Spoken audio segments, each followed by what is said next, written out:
just wanted to real quick ask you, can you clarify your definition of critical race theory? Yeah, Derek Bell's. So what he wrote in 1991, Intro to Critical Race Theory. What's in that book? The whole book is your definition. How about this? The one I used. Call everything racist till you control it. Oh, so wait, but then that literally means that critical race theory can mean basically anything you want it to, right? Like, only if you're calling it racist till you control it. I mean, I'm defining critical race theory in the modern American context as that. We can go back to Herbert Marcuse, One-Dimensional Man, or Jacques Derrida, or Michel Foucault, but the most agreed upon the most agreed upon academic theory is Intro to Critical Race Theory, 1991 by Derek Bell. Yeah. Wait, but... Are you familiar with that literature? Well, yeah, I've read the book, but I don't remember anything about it. It was for, like, a college class. Like, let's be honest, nobody remembers the books they read in college. Sounds like a great value proposition to go to college. No, it is, trust me. But, like, well, but you didn't go to college, so I guess you wouldn't know. It's true, I didn't. So let me ask you, though, does that mean that I'm not able to have this conversation with you? Because I actually remember the book and you didn't, and you paid for it.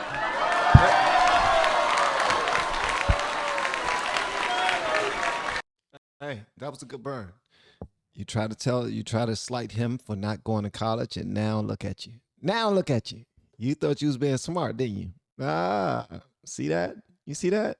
Okay. Now learn from the one that you all came to see.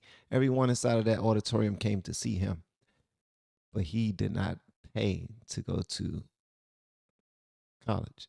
Okay. That's good, bro. We got you good, man. So, first of all, I didn't pay for it. There's these things called scholarships. Oh, so somebody else paid for you not to remember the book that you were supposed to read. Oh, anyways, some wealthy donor or taxpayer paid for you to not remember the book. I have a question. Who are your wealthy donors? Many of them are in this room. Thank you guys for your wonderful support, by the way. Interesting. We have over 130,000 grassroots donors at Turning Point USA, 130,000. I think we have some people in the back that chip in $5, $10, $15. God bless you, God bless you, God bless you, God bless you, God bless you. We are a grassroots funded operation. He is getting this youngin' turn after turn. He's really trying. You're really doing a great job. I mean, you are trying to throw some jabs at him, but then he's counterpunching, he's blocking, he's coming back with the, uppercut. Yeah, you're really not getting anything off on him. But let's see what happens. Let's see how this goes. Let me give you another example. I'll give you 5 things that critical race theory believes. Number 1, the notion that racism is ordinary and everywhere. Number 2, the idea of interest convergence, otherwise known as intersectionality. Number 3, the social construction of race, meaning that there is a social construction around race in our society. The 4, idea of storytelling and counter-storytelling. Number 5 is that no matter how hard you work, no matter how hard you do, you cannot remove racism from your society. Those are 5 pillars of critical race theory based on Derek Bell's Intro to Critical Race Theory. Does that ring a bell? Yes, but okay, so let me stick with this. Don't stick with your point, man. Learn how to communicate, bro. Young man, learn how to communicate. He just now made some valid points, told you exactly what come directly from the book that you did not, but more likely you read and learned from, but didn't remember. He's trying to give you some information from it. But instead of hearing him out and addressing the information he just now put on the table, you want to make your point. Where's the learning in that? There is no learning in that, nor do you care. You don't care to learn anything. You want to teach, but you're skipping a line. You're not ready yet.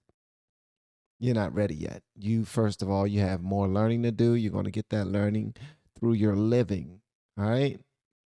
And until then, you're not ready to teach. You're trying to teach this, gentleman, but you're not ready yet.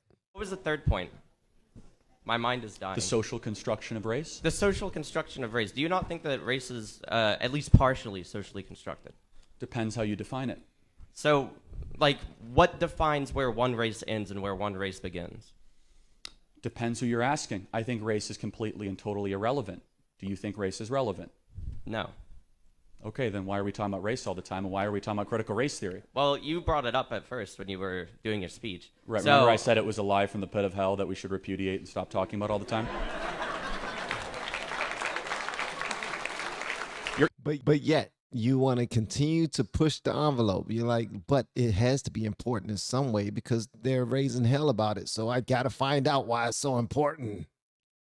Why is it so important? When people made it an issue, it always went down a bad rabbit hole. It always did. It never went anywhere positive when people made race an issue. Never. At least I don't remember a time where it got positive when people made it a race issue. Whenever you make it a race issue, you're negating the most important issue. All right? Race is just a part of it and don't even have to be. I'm sure that the problem could be solved without including that part. But people want to always remind you of the bad times. What's around the corner in the darkness? What's looking over your shoulder? What's got you in chains that you figurative chains? You know what I mean? So it's what's the positivity in that? You're on scholarship? Sorry, what? Nothing. Sorry, go ahead.